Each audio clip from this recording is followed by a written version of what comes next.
Oh merde!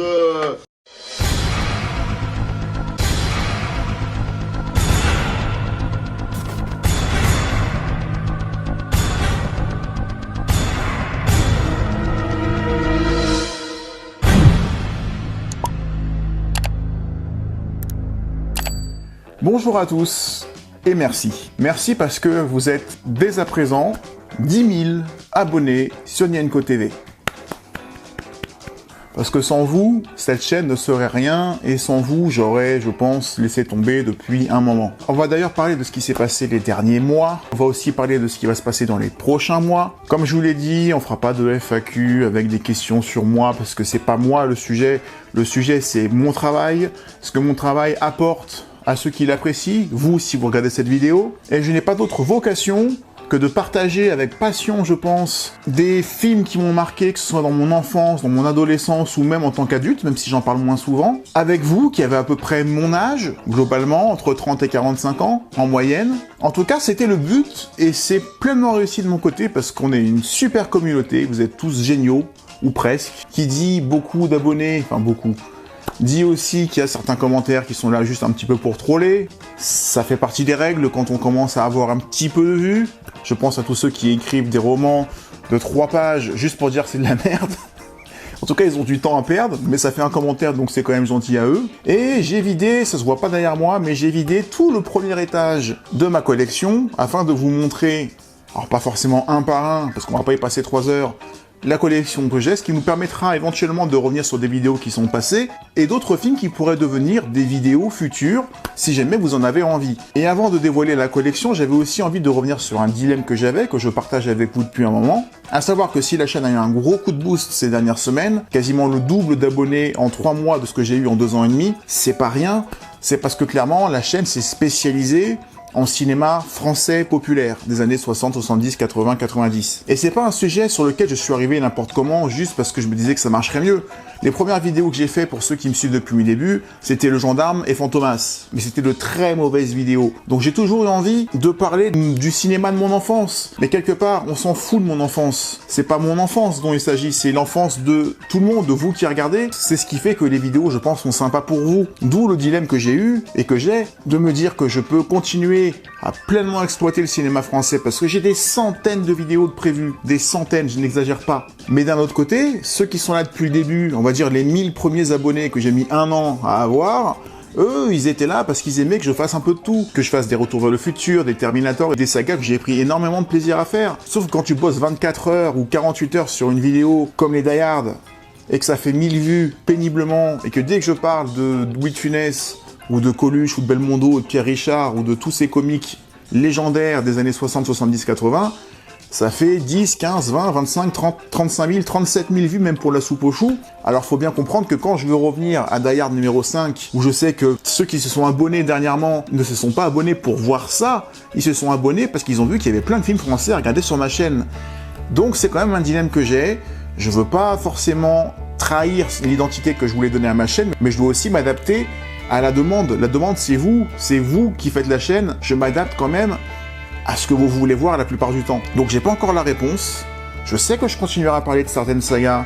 J'ai envie de parler des Indiana Jones, j'ai envie de parler des Batman, j'ai envie de parler des Superman. Et peut-être qu'à force de voir la communauté s'élargir et être de plus en plus nombreuse, peut-être que vous serez de plus en plus nombreux à vouloir que je parle aussi d'autre chose que les comédies françaises. En tout cas, le temps va nous le dire. Rassurez-vous, je ferai Die Hard 5, mais il faut comprendre que ce film est une telle purge et qu'elle est tellement pas demandée, sauf par les plus fidèles d'entre vous, que c'est pas facile de me lancer dans ce travail-là, parce que c'est du boulot, mais je la ferai. Je vous dis une dernière fois, merci. 10 000 abonnés, c'est une étape. Je sais pas si c'est une étape parmi d'autres. J'ai pas la prétention de dire qu'un jour j'en aurai 20 000, ou 30 000, ou 50 000, ou 100 000, je n'en sais rien.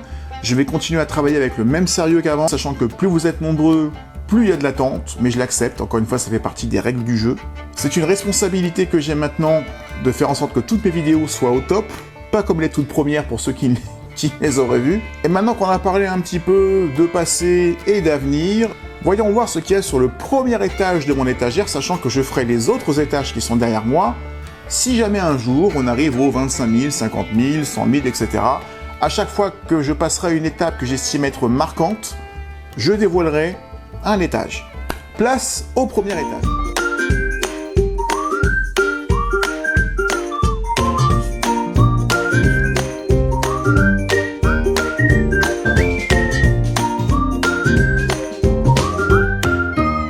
Sur mes étagères de gauche, je pense que ça va être à droite pour vous, mais c'est à gauche pour moi. En général, sur ces colonnes-là, j'ai les séries télé, ici et de l'autre côté.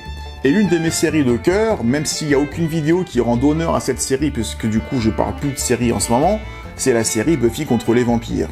Et du coup j'ai cette collection. Ces collections qu'on avait dans les années 90, début 2000, où tu achetais des moitiés de saison à 40 balles le coffret, et tu étais obligé du coup de payer une fortune pour avoir l'intégrale. Buffy, l'une de mes séries de cœur, la série de cœur peut-être, en tout cas celle que j'ai le plus regardée. Dans le rayon des séries, j'ai aussi Bones, qui n'est pas du coup une série à moi, qui est une série de ma chérie. Qui c'est lui d'ailleurs? C'est pas censé être David Boreanaz cette connerie? Attends. Mais c'est qui lui, bordel de merde? Tu vois, je connais pas. Saison 9 à 12, saison 5 à 8. Ah voilà. Saison 1 à 4. J'imagine que peut-être David Boreanaz ne fait pas toutes les saisons, j'en sais rien, je ne la connais pas. J'ai également à cet étage la sublime série Brooklyn Nine-Nine. Et dans le rayon des séries également, j'ai, sur cet étage numéro 1 de ma DVD Tech, la formidable série Dr. Quinn, femme médecin, dont j'ai fait une vidéo à mes tout débuts. C'est pas la meilleure que j'ai faite, mais en tout cas pour ceux qui aiment Dr. Quinn et qui ne savent pas que j'ai fait une vidéo dessus, je vous invite à la regarder, parce que honnêtement, et puis je vous invite même à regarder la série, parce que c'est une très bonne série, très girl power, quelques années avant Buffy. Si vous aimez les cowboys et les indiens, il y a plein de choses dans Dr. Quinn, une série qui est souvent sous-estimée par ceux qui la connaissent pas et qui connaissent que le nom. Si un jour vous tombez sur Sister, elle passe en boucle tout le temps, toute l'année. Fini les séries, place au cinéma. Alors on va pas tous les faire un par un parce que honnêtement, on en a pour 3 heures et c'est pas le but. Les Batman. C'est un thème que j'aimerais beaucoup aborder sur ma chaîne et que j'ai toujours prévu de faire. Mais j'ai du coup le premier Batman de Tim Burton, le Batman le défi de Tim Burton, le Batman Forever, un film que j'aime bien, figurez-vous. Batman et Robin, c'est pas parce que je l'ai vu au cinéma celui-là aussi que je l'ai apprécié par contre. The Dark Knight Rises, j'ai les 3, hein, mais je pense que les 2 autres sont dans mon coffret Christopher Nolan, et c'est pas de bol, c'est dans un autre étage. Et je me suis acheté le très sobre The Batman. Pour l'instant, j'ai tenu 45 minutes, parce que je me suis profondément fait chier. Pour rester dans le rayon super-héros, parce que je pense que c'est un étage super-héros que j'avais, en tout cas en partie, j'ai l'anthologie Superman, Superman 1 et 2, top, Superman 3 et 4, beaucoup moins top. Et j'ai aussi le Man of Steel, et il doit y avoir le Returns aussi. Qu'est-ce qu'on a là? Robin des Bois, Prince des voleurs, on a Blade Runner, un film qui je trouve passablement chiant, je sais même pas pourquoi je l'ai. Avatar, je l'ai acheté vraiment parce que c'était James Cameron qui était à la réalisation, mais c'est le James Cameron que j'aime le moins. J'en parle dans ma vidéo sur le classement des meilleurs films de James Cameron, et Avatar est le dernier, désolé pour le spoiler. J'ai acheté Robocop aussi, le tout premier, je pense que j'ai dû l'acheter parce que ça devait être 2 Blu-ray achetés, 2 Blu-ray offerts, parce que sinon je vois vraiment pas ce qu'il fout là, c'est vraiment pas un film que j'affectionne. Un film ultra violent ceci dit, avec des scènes qui m'ont terrorisé, autant quand j'étais petit que même adulte d'ailleurs. Le 5e élément, j'en parlerai peut-être un jour. Jumanji, c'est lequel celui-là? Bienvenue dans la jungle, une bonne surprise parce que moi qui adore le premier Jumanji, qui doit être par là d'ailleurs, peut-être un autre étage, je sais pas pourquoi vu que c'est pas très bien rangé, j'ai été bien surpris par cette espèce de suite remake, tout en incorporant un côté jeu vidéo et Avatar qui est super sympa. Valérian, alors là celui-là il a une bonne histoire, je l'ai jamais déballé. Je voulais acheter Ready Player One de Spielberg, et je crois que les jaquettes se ressemblent, en fait je l'ai acheté, mais c'est pas celui-là que je voulais acheter, je me suis juste trompé, si quelqu'un le veut. Speed, pour moi, le meilleur film d'action avec Die Hard, le tout premier. On fera jamais mieux en termes de rythme, en termes d'intensité, en termes d'action, en termes de personnages secondaires attachants, tous ceux qui sont dans le bus, je veux pas qu'il leur arrive quelque chose.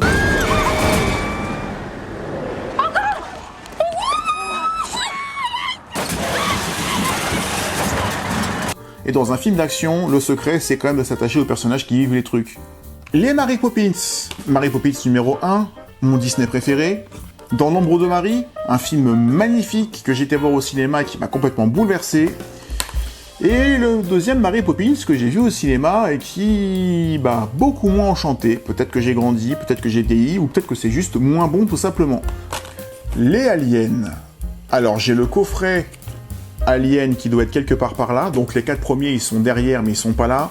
J'ai également Aliens le retour que j'ai acheté pour l'édition je pense des 30 ans. Mais en tout cas, Aliens le retour, je l'ai en double parce que c'est mon alien préféré, en version longue bien entendu. J'ai fait des vidéos sur les aliens, une de mes toutes premières, qui reste pas trop mal, qui a pas trop mal vieilli. Donc si vous aimez les aliens et que vous n'avez pas vu les vidéos, je vous invite à les regarder. Pareil, Alien Anniversary du tout premier, donc celui-là aussi je l'ai en double parce que c'est un pur chef-d'œuvre de Ridley Scott. Il y a absolument rien à dire, il doit y avoir, ça doit être une version 4K ou quelque chose comme ça. 40e anniversaire. Et puis on a le sujet qui fâche, pareil, j'en ai fait des vidéos, Prometheus, Alien Covenant, j'ai assez perdu d'énergie sur ces merdes, donc je vous renvoie sur mes vidéos, si vous avez envie de vous défouler. Les Terminators, bien évidemment, pareil, on en a fait des vidéos il n'y a pas si longtemps, des vidéos que j'ai pris beaucoup de plaisir à faire, avec évidemment le Terminator 2, je vais pas tous vous les montrer parce qu'on en a parlé des Terminators, mais je les ai tous, y compris le Dark Fail, d'ailleurs il est où ce con? Je l'ai jeté ou quoi? Normalement, le Dark Fate est dans le coin, mais écoute, peut-être que c'est pas très bien classé. Puis ça sera l'occasion de faire les poussières aussi, parce qu'ils sont dégueulasses, mes Blu-ray. Ensuite, on a les Rocky, le coffret Rocky de 1 à 6, plus Creed 2, et j'ai mis aussi Match Retour, qui est très bon d'ailleurs, c'est un très bon film aussi. Rocky aussi, j'en ai fait des vidéos qui sont très peu vues. J'ai fait des vidéos sur chacun des Rocky. Vous pourrez retrouver dans la playlist qui est dédiée. Robin des Bois, version Russell Crowe, mais vous avez vu, je l'ai pas déballé. Sûrement encore un Blu-ray où tu vas... Voilà, c'est écrit là. Le deuxième acheté, le troisième offert. Je me suis dit, allez, je vais tenter. Bah, je l'ai toujours pas ouvert. Et puis, on a Gravity de Alfonso Cuarón, un film qui est magnifique, mais il y en a beaucoup qui rentrent pas dedans. Les 3 Retours vers le futur, pareil, j'en ai fait des vidéos il y a pas si longtemps, donc je vais pas m'éterniser là-dessus. Je vous invite à regarder les vidéos des Retours vers le futur. Je suis un petit peu mon auto-pub là, je suis désolé, mais si vous avez pas vu les vidéos que j'ai fait sur Retour vers le futur, je trouve qu'elles sont vraiment pas mal, j'en suis pas mal sorti. Je viens de trouver Dark Fail, il est là. Avec Genesis, que j'avais également oublié. Pareil, j'en ai parlé des Star Wars, mais alors c'est pas des vidéos que j'ai beaucoup aimé faire, parce que du coup, quand tu parles de Star Wars, tu te ramènes une meute de religieux apocalyptiquement fans de Star Wars, et tu peux pas dire le moindre défaut de ce truc-là. En fait, je peux pas discuter avec les fans de Star Wars. Alors, j'ai le coffret des 2 trilogies, les vrais Star Wars. Je me suis acheté Rogue One, que j'ai bien aimé. J'ai acheté le film Clone Wars, que j'avais bien aimé à l'époque aussi. J'ai acheté l'épisode 7 et l'épisode 8. Star Wars 9 est une arnaque complète. Et du coup, je sais même pas ce que je vais faire de ces deux-là, parce que j'ai honte de les avoir, et limite, j'ai presque envie de les balancer. Ou alors de les donner à quelqu'un qui en a envie. La trilogie Le Labyrinthe, pareil, j'ai fait des vidéos dessus. À mes tout débuts, j'ai comparé le livre et le film, parce que ce sont des livres à la base. Je vous invite soit à lire les bouquins, si jamais vous avez vu les films et que vous êtes curieux, soit regardez les vidéos où je vous explique les différences, ça vous fera rattraper tout ça en accéléré.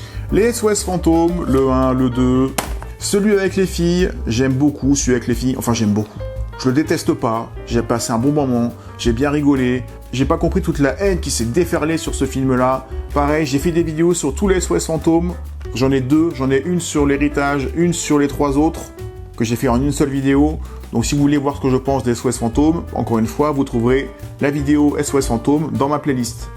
Là, il y a des films qui doivent être mal rangés parce que j'ai Jurassic World, je pense que je dois avoir les Jurassic Park quelque part. Pareil, j'ai fait des vidéos sur les Jurassic Park 1, 2, 3 et le premier Jurassic World. J'ai jamais pris le temps de faire une vidéo sur le deuxième et j'ai pas vu le 3, j'en ai rien à faire, j'ai même pas envie d'aller le voir et vu les critiques que j'ai vues, je pense que je n'ai rien raté. Total Recall, pareil, un film de Schwarzenegger que j'ai pas revu depuis mon adolescence, que je n'ai pas déballé non plus. Ça devait être 2 achetés, 1 offert, tout comme Kick-Ass. Je dois avoir les 2 Kick-Ass. Ça, c'est le premier. Je sais pas où est le deuxième. Il faut vraiment que je range. La planète des singes, le tout premier. Mais pareil, d'ailleurs, ils sont où les autres? Je les ai tous, la planète des singes. Je le range pour l'instant. Kick-Ass numéro 2, le voilà. Freddy, les griffes de la nuit, c'est le seul que j'ai. Je crois que c'est le tout premier. J'ai jamais été fan de Freddy. Esther, j'ai pas encore vu le 2 parce que je crois qu'il sort dans quelques jours, mais je pense que j'irai. Je vais essayer d'y aller. Je l'ai vu au cinéma et j'ai autant rigolé que flippé dans mon fauteuil. Ce film est génial et cette gosse qui joue Esther, qui est adulte maintenant, est géniale. J'ai hâte d'aller voir le 2, peut-être qu'on en parlera. Piranha 3D, pareil, j'ai adoré le voir au cinéma. J'étais en fan de Dans la mer que je suis. Me dire qu'il y a un caméo de Richard Dreyfuss qui joue le rôle de Hopper en début de film, forcément j'y suis allé. La Dame en Noir avec Daniel Radcliffe, pareil, je l'ai vu au cinéma sur Paris à l'époque quand je vivais à Paris. J'ai eu des frissons qui me sont montés dans les jambes jusqu'à la tête par moments. Who's that?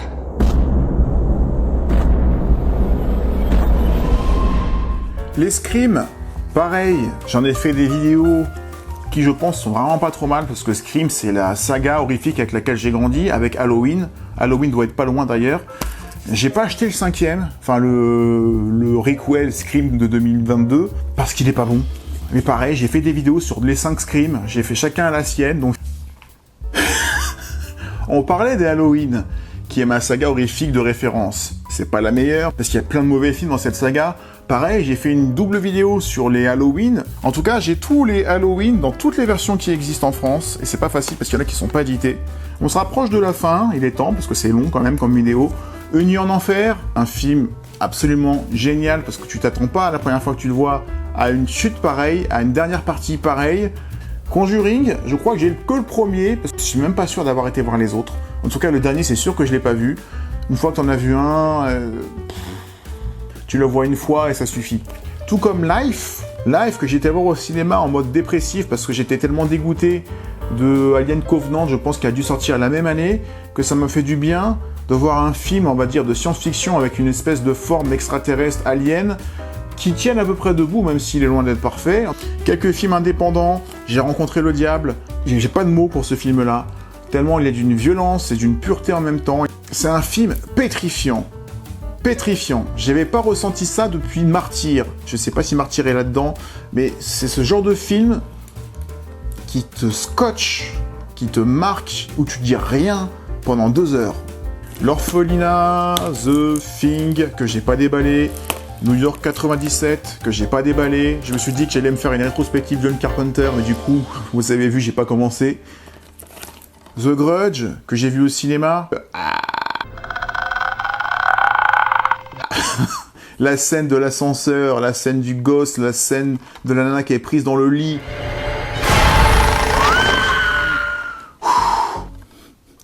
Ce Grudge, qui l'a vu, me comprendra. Annabelle, j'avais aimé Conjuring, du coup j'ai vu Annabelle, mais alors ça a rien à voir. Et j'ai Fright Night, parce que j'avais bien aimé le film de base. Il y a beau avoir Colin Farrell dedans, je me souviens de rien. Je sais même pas pourquoi je l'ai du coup.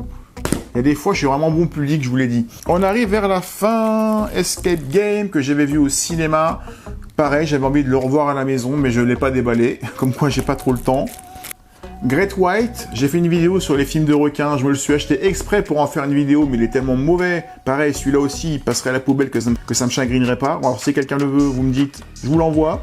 En eau trouble, comme j'aime beaucoup les films de requins, dès qu'il y en a un nouveau, j'essaie de me le procurer, mais pareil... Peur bleue, donc je pense qu'on est définitivement dans les films de requins. Peur bleue qui est le film de requin que j'ai préféré voir après Les Dents de la Mer et après Instinct de survie. J'ai fait une vidéo sur les meilleurs films de requins, je vous invite à la regarder si jamais vous ne l'aviez pas vu. Les 4 Dents de la Mer, le 1, le 2, le 3, le 4, pareil, j'ai fait des vidéos, j'ai pris énormément de plaisir, je pense que c'est celle que j'ai préféré faire sur ma chaîne, donc vous trouverez dans les playlists des Dents de la Mer. C'est vraiment des vidéos que j'ai fait avec amour, et c'est les premières vidéos où je me suis vraiment donné beaucoup de mal et qui a donné, je pense, le tempo de ce que je fais aujourd'hui. Donc pour ça, merci aux Dents de la Mer. Instinct de survie, pareil, je vous ai dit, c'est le meilleur film de requin après Les Dents de la Mer que j'ai vu. The Voices. Tu l'as baisé, la salope. Alors celui-là aussi, on avait vu la bande-annonce au cinéma à l'époque, qui avait l'air à la fois drôle et flippante avec ce chat qui fait la mauvaise conscience et le chien qui fait la bonne conscience. C'est un film très gore, très noir, très drôle en même temps et très décalé. Un film qui est dérangeant parce qu'en fait tu sais pas sur quel pied danser. Mais je vous conseille de le voir absolument. Il est absolument... J'ai pas de mots. Je vais lire ce qu'il y a écrit. Hilarant, peut-être pas exagéré. Barré, oui, barré, c'est ça. Épatant, ouais, je suis d'accord aussi. C'est ce que disent Le Parisien, Métro et L'Écran Fantastique. Un film, en tout cas, qui va beaucoup vous étonner. Ah, voilà les autres planètes des singes. Ils étaient juste pas bien classés. La planète des singes, Suprématie, l'Affrontement. J'ai adoré la trilogie de la planète des singes. C'est une trilogie absolument géniale et j'adore la planète des singes. J'adore tous les films. Je vois pas pourquoi je ferais pas une rétrospective de la planète des singes un jour. En tout cas, c'est ce que j'appelle des remakes ou des suites remakes. La planète des singes a tout compris. C'est absolument incomparable avec les films de Charlton Heston et ceux qui ont suivi. Pourtant, on parle bien du même sujet. Encore quelques films d'horreur. Mr Babadook, pas spécialement aimé. It Follows, je l'ai même pas déballé. Et The Raid, il paraît qu'il est extraordinaire. Pareil, il faut que je le regarde, mais je ne l'ai pas déballé non plus. Les vendredis 13, j'ai le coffret intégral des 8 films, plus le remake. Je crois qu'on va entendre à nouveau parler de Jason bientôt. Le tueur du premier film m'a absolument terrorisé. Et elle me terrorise toujours. Laisse-moi entrer. Je dois aussi avoir la version originale qui est un film suédois. Et honnêtement, le film suédois est bien mieux que ce film qui fait exactement la même chose, limite plan par plan. Je l'ai acheté parce que je voulais comparer, parce que j'avais pas été le voir au cinéma. tout ce qui est ça de Stephen King. Donc, pareil, j'ai fait des vidéos sur le téléfilm Ça et le film Ça, les deux films, donc dans deux vidéos distinctes, deux vidéos qui sont, je pense, pas trop mal non plus. Et puis les derniers Blu-ray pour aujourd'hui, la trilogie Cornetto plus Paul, qui fait pas partie de la trilogie, mais un film que j'aime beaucoup, parce que j'aime beaucoup les deux acteurs, Simon Pegg et Nick Frost. Et ne bougez plus. Faites quelque chose de moi! Il me reste plus qu'à vous remercier parce que j'ai presque plus de batterie tellement je me suis éternisé sur cette vidéo qui doit pas être bien passionnante, donc je suis désolé. Le principal c'est que je vous remercie à nouveau. Vous êtes 10 000 abonnés maintenant, c'est un truc hallucinant. J'espère que ça va continuer. J'espère surtout être à la hauteur des attentes que vous avez. Je vous remercie d'être de plus en plus nombreux à mettre des commentaires, à échanger, même pour dire... Arrêtez de péter ce qu'il faut! On se retrouve dans quelques jours pour la vidéo sur les trois frères. C'est une vidéo que vous m'avez demandé en masse. Et on se retrouvera également à la rentrée pour finir avec Die Hard. Je vais faire ce 5e Die Hard histoire d'en finir, parce que je ne peux pas laisser ça comme ça incomplet. En attendant, bonne fin de vacances à vous tous. On se retrouve à la rentrée et en forme. Et comme je le dis à chaque fois, d'ici là, prenez soin de vous. Ciao.